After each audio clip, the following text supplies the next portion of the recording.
Thanks so much for having me. You guys hear me okay? Yes, we absolutely can. All right, excellent. Thanks for the opportunity to talk to everybody. I'm excited to be here. And I just want to say right off the bat, Symplectic Elements and the team have been amazing to us. We have worked with them since probably before 2018 and have had nothing but positive experiences. So just a quick history. I've been with the Ohio Innovation Exchange before it was even a thing, as far back as 2015. Don't like to admit that, but it's been a really long time. And we're really kind of getting into a new stage with the platform because of the long-term partnerships and how the project has evolved over time. We are an initiative of the Ohio Department of Higher Education. That's how we're funded.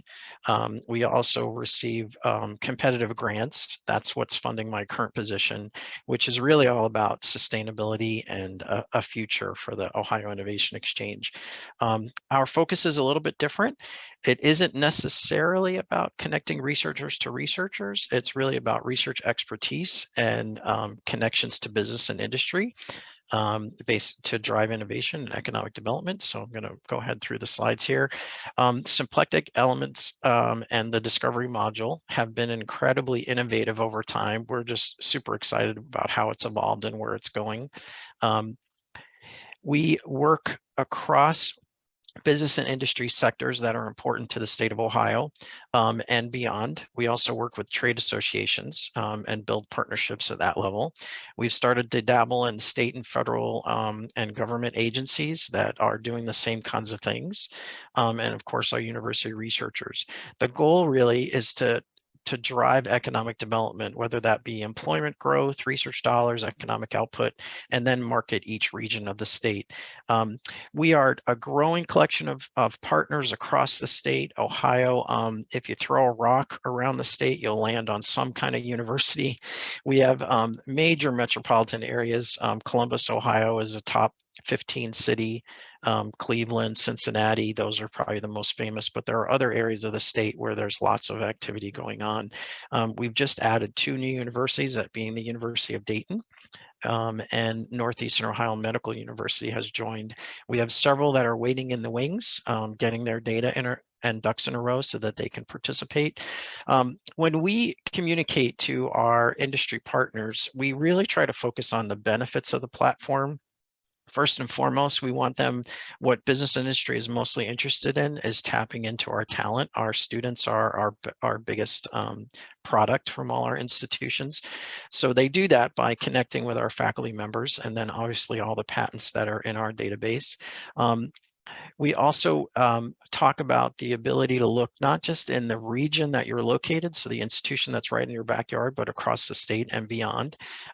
As Nick described in the last segment, the shareable equipment and services, centers, institutes, we've included things like internal and external funding opportunities as well in our equipment cataloging to kind of make the message of, if you're looking for a partner for like an SBIR, STTR, these are small business innovation grants and things, or seed programs. Many of our institutions run internal programs that require an industry partner. The Innovation Exchange is a place to find those. And we also talk about, obviously, licensing opportunities to grow the business. The office that I'm currently embedded with is at the Ohio State University, and it's the Office of Corporate Partnerships. And so I'm going to talk next a little bit about how that works to help drive innovation and also leverage the platform. When we speak of corporate partnerships, they really kind of fulfill all of these pieces of the pie, from economic development initiatives, and I'll get into what that means in a minute, to our student programs. You can think of career fairs, internships, to working directly with researchers and sponsored research, access to our facilities and centers and institutes. Companies don't really know all the ways that they can partner with universities. So we first educate them about all the resources that are available. And then we, through a liaison kind of approach, we help that happen. This slide comes specifically from Ohio State, but it kind of summarizes all of the things that the Ohio State University might have. And this might be different on each campus.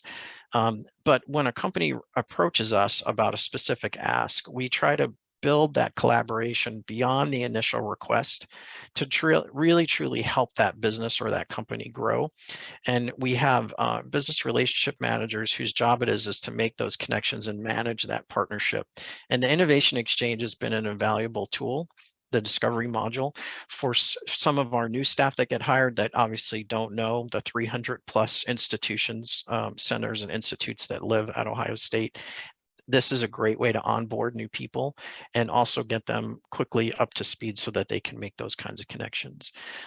This may be something some folks have seen before, but when we're talking to companies, we really try to engage along this partnership continuum. At the left side of the phase one, most companies come to us because they want access to our students. Those are traditional things like career fairs and internships. But then we're moving into sort of industry affiliate programs. So there might be like Coca-Cola, for example, has exclusive contract at Ohio State for all athletic events and other events on campus. And in exchange for that, they fund research, grants, internships, specific programs that Coca-Cola is interested in, the university is interested in. We also move along the continuum to kind of integrate industry thoughts and experiences into our curriculum. Some of you may know that the state of Ohio just landed an Intel microchip or semiconductor factory plant near Columbus, Ohio, here in the center of the state. And so that industry now is really wanting to have some say about what the curriculum looks like. Of course, our faculty make the decisions, but there's an opportunity now to partner on where the curriculum is going to go and what it might look like in the future. Companies, as they move through this process, if they desire, of course, this is up to them, there are things that they can sponsor. It could be like an annual graduate student poster forum, for example, or graduate fellowships. It could be supporting faculty members, like professorships and things like that, all the way up to a joint partnership. I'll just give you an example. Honda Manufacturing is located in Ohio as well. They make the Honda Accord here, and their executives want direct access to the dean in our College of Engineering. So in exchange for specific programs in a partnership, there we have built out sort of different tiers of ways for companies to engage with our leadership, whether it's at the program level, the department level, the college, or the executive leadership. Another way that we communicate to companies is helping them see that to get ahead of the innovation curve, that often the university partners and research that's going on can help their business kind of leap from one S-curve to the next, and remind them that a lot of the innovations and discoveries that are happening in higher education are a way to kind of keep your company current and moving along that continuum. The way this is done is with a trained, highly customer service oriented team of industry liaison folks. Each of the campuses that participate, one of the requirements in addition to a data use agreement is to provide an individual or individuals on each campus that we can route requests to. So as we get requests on the platform, or if people are just simply inquiring, they can talk to someone who knows about all the resources on campus and how to get things going. We love the discovery platform because it is accessible on any device, anytime. We love that we can showcase on our homepage examples of university industry partnerships like case studies, use cases, that sort of thing. We've begun engaging with our economic development community. The way it's done in the state of Ohio is very regional. There you go. And different parts of the state, different places have different needs. And so we work with each region to kind of customize the experience and how they can engage with us. And then obviously workforce development is a big focus. The next couple of slides here, I'm not going to go through in a lot of depth, but I wanted to give you an example of the kind of marketing materials, social media that we push out. This is an example of a particular problem that one of our clinical hospitals, Nationwide Children's, is a pediatric hospital. All the faculty are also faculty at Ohio State. But this was a problem where in the neonatal intensive care unit, children born early, like premature, are unable to hear their parents' voices because they're in incubators for long periods of time. So one of our researchers developed, I think it's called the Dino Egg. and it was a way to record or communicate with infants, whether the mom or dad was present, so that they could get used to their voice. And it was an incredible innovation that transformed the care and also the outcomes for those patients. Another was with Ohio University, which is located out in the southeastern part of the state. We all know that the aging baby boomer population is growing by leaps and bounds, and that there are issues as we age with muscle strength and things.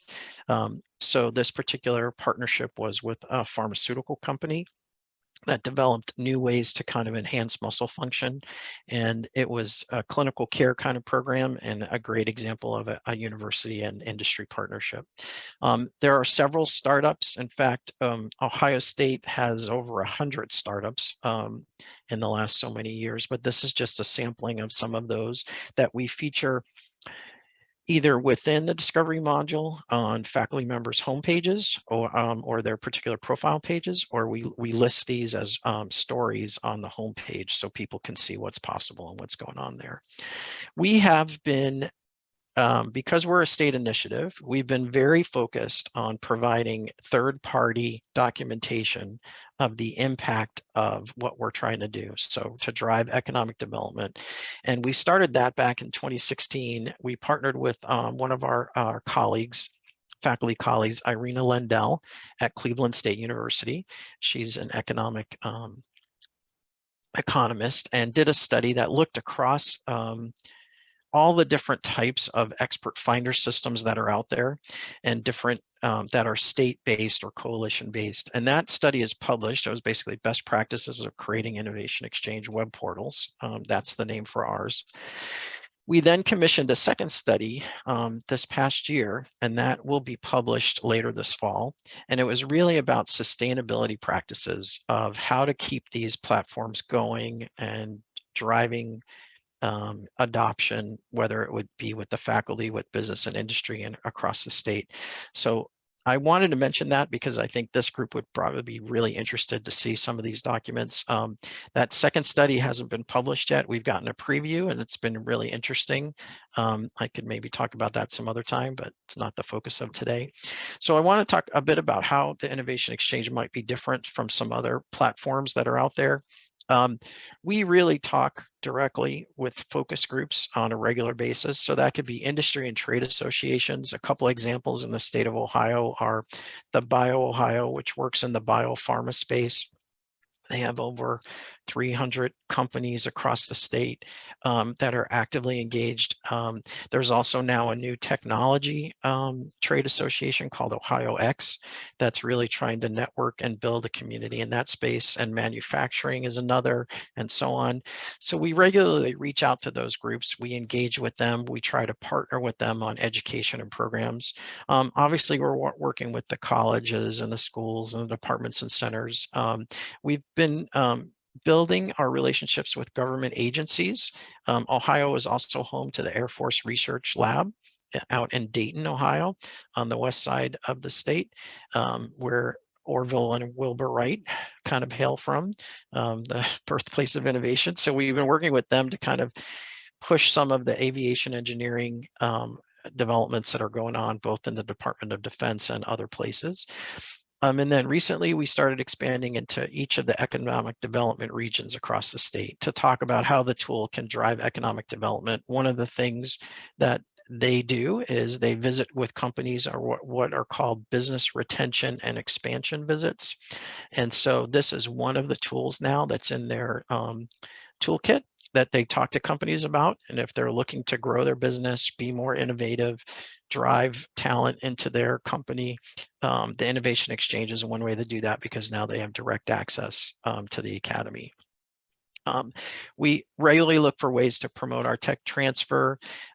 We're constantly on the prowl for entrepreneurship opportunities, and there's a lot of infrastructure in the state to kind of support that. The other place that's been incredibly successful is the state of Ohio initiated under a few governors ago a program called Jobs Ohio. So Jobs Ohio is all about economic development across the state. And so there's a state level entity, and then there's regional levels. And so they offer incentives for companies to either remain or to move to Ohio to start their business or to keep things going. So there are different grant funds, investment loans, there's tax credits, all the things that you're probably familiar with. But one of the newer things that has just sort of come to be in the last couple of years are innovation districts. So in the three biggest cities in the state, Cincinnati, Cleveland, and Columbus, the goal here is to drive Ohio as a leader in healthcare, life sciences, and technology. And the Innovation Exchange is a great way to kind of showcase that. So what might not be known to companies when they're thinking about coming here, they can see from in one place all the incredible talent, the patent pipeline, and the equipment and resources that are available across the state. This is a huge $3 billion investment from Jobs Ohio and its partners. So in some cases, it's universities and it's also state of Ohio agencies. But really the idea here is exactly what the Innovation Exchange is all about, a sustainable ecosystem of ideas, infrastructure, and talent. And these are physical spaces that are being built on each of the campuses to kind of drive these kind of unique partnerships. I wanted to leave my contact information because I know my time's limited today. So if you're thinking about this or this particular approach, or if it's new and you want to have a conversation, I'm available to talk to you. I am 100% allocated to the Innovation Exchange through a grant funded by the Third Frontier Research Incentive Award. So this is a Department of Higher Education grant, but I'm embedded with the Office of Corporate Partnerships at OSU. And they manage upwards of 200 corporate partnerships across the state and beyond. If you're interested and want to see more about what we do in terms of our social media, we're on LinkedIn at #OIEx Innovate or on Twitter at OIEx Innovate, and you can see what we're up to. We look for opportunities to promote our faculty. We do that in a variety of ways, whether it's news media that the universities push out and we just amplify, or it's faculty members' profiles who are getting lots of traffic. So we use our analytics to see which profiles are being viewed the most, and then we vet whether or not it's there are good reasons why profiles get reviewed and sometimes not so good reasons. So we vet that with each institution, and then we post that information. And then if I may, I wanted to mention, I'm actually on the steering committee for the next International Forum on Expert Finder System. This is a group that met before the pandemic and then has been meeting remotely the last 2.5 years. But if everything goes well, in April 2023, we're going to be in Miami, Florida for the next in-person meeting. And we would love to have all of you that might be interested. It's a showcase of vendors and campuses that are using these tools, as well as researchers, government agencies, and economic developers, all talking about how these tools are being used and what that might look like for each institution. And it's a great experience. I've learned a lot from this group, and I invite people to kind of check that out. So I just wanted to share that.